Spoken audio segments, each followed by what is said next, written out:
Досега не сте виждали лаптоп с такава веб камера. Тя е с резолюция 32 мегапиксела и скрита под дисплея и се появява само когато ви е нужна. Така можете да се насладите на чудесния OLED дисплей с диагонал 14 инча, 4К резолюция и пикова яркост 750 нита. Той заема цели 98% от предната част и има тъчскрин функция за още по-удобно управление. Това е Lenovo Yoga Slim 9i от 10-то поколение, който крие и други изненади. Корпусът му е изработен от алуминий с огледален завършек, а на гърба на дисплея има 2,5D стъкло, което пречупва светлината като истински скъпоценен камък. Лаптопът тежи малко над 1,2 кг и разчита на процесор Intel Core Ultra 7 258V с интегриран ускорител на задачите с изкуствен интелект. Той се ползва за специалните възможности в Windows 11, които правят този модел Copilot Plus компютър. Добавени са още 32 ГБ RAM и 1 ТБ бърза памет за файлове. На разположение са още нова клавиатура с ход на клавишите 1,5 мм, безшумен тракпад, 4 говорителя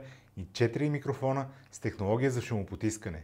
Въпреки компактните му размери, в Yoga Slim 9i има батерия с капацитет 75 Вт часа. Тя се зарежда бързо и стига за гледане на видео в продължение на почти 18 часа. И все пак, важен ли е за вас дизайна на лаптопа?